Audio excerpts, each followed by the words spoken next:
Здравствуйте, Валерий Викторович. Здравствуйте. Здравствуйте, уважаемые телезрители, аудиослушатели и товарищи в студии. Сегодня 6 мая 2019 года. Естественно, сейчас самый популярный вопрос, который задают среди последних. Вас, Валерий Викторович, просят прокомментировать авиакатастрофу, которая произошла в аэропорту Шереметьево с самолетом Аэрофлота Сухой Суперджет-100. Что там произошло? Сейчас еще трудно говорить о том, что произошло, слишком мало информации, подчас информация противоречивая, но одно сейчас очевидно. Это большое горе, погибли люди, погибли дети. Это, естественно, здесь соболезнования родственникам, знакомым, всем, потому что горе действительно большое. Но это большое горе высветило еще одну проблему, о которой можно и нужно говорить уже сейчас. Эту проблему мы впервые подняли во весь голос в связи с пожаром зимней вишни. И мы тогда говорили о том, что за последнее время создана такая технологическая среда, которая несет потенциальную угрозу всему населению. Но казалось бы, да, причем здесь зимняя вишня, это все-таки нарушение правил там, пожарной безопасности, конструкционные какие-то моменты. И самолет это же другое, на самом деле нет. Самолет Суперджет – это наша расплата за потерю суверенитета Советским Союзом. Самолет Суперджет – это возврат России к обретению суверенитета. Это то, чем пришлось заняться для того, чтобы спасти нашу авиастроительную отрасль. Много здесь завязано различных политических моментов, и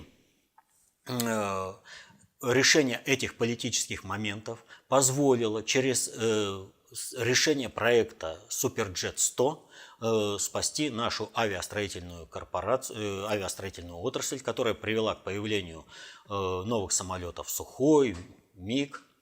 Кстати, МС-21 в этом же ряду стоит, как и Сухой Суперджет, в ряду проектов, который спасал наш авиапром. Но эти самолеты, в принципе, должны были выполнить свою роль, сохранить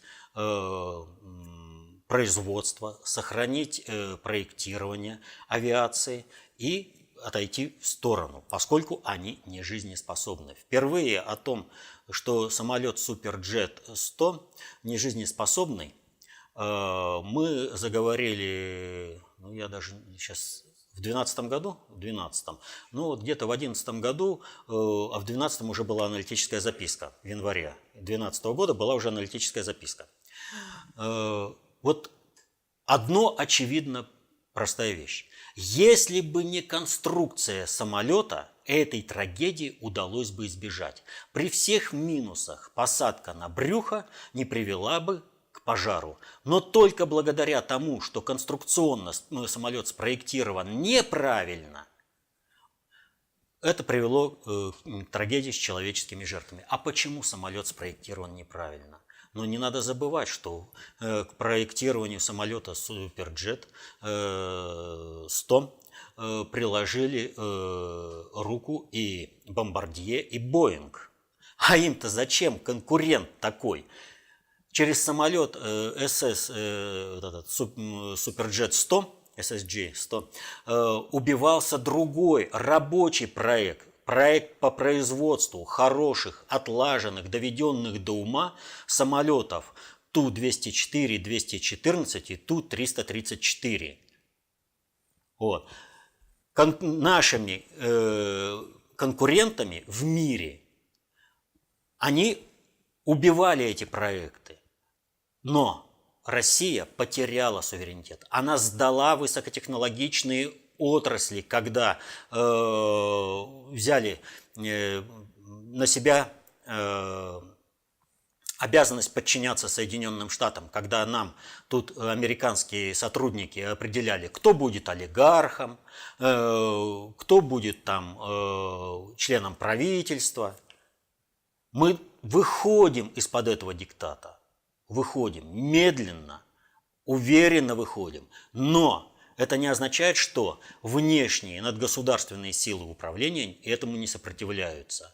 И поэтому доведение самолета Суперджет-100 до того, что он стал эксплуатироваться, это их победа. Многие страны, многие авиакомпании, которые купили Суперджет-100, его не эксплуатируют, они его держат в ангаре, так дешевле. А почему они его купили? Ну, потому что от России они получили определенные преференции. И самолет Суперджет-100 поставил, в общем-то, на крыло президент Дмитрий Анатольевич Медведев.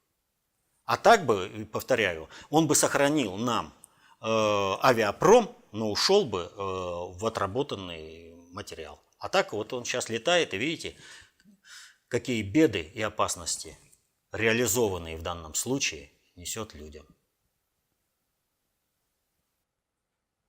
Подробнее о сухом суперджете читайте в нашей аналитической записке, имеется в виду Фонда концептуальных технологий, в разделе «Аналитика. Революция неизбежна», вопросительный знак или восклицательный знак. Ну, там это пример, почему именно революция неизбежна, вопросительный или восклицательный знак. Что будет? То есть это поставят знак уже люди своей деятельностью. А мы как раз и писали эту записку о том, что вот на основе вот этих примеров мы должны обретать концептуальную властность, мы должны обретать государственный суверенитет.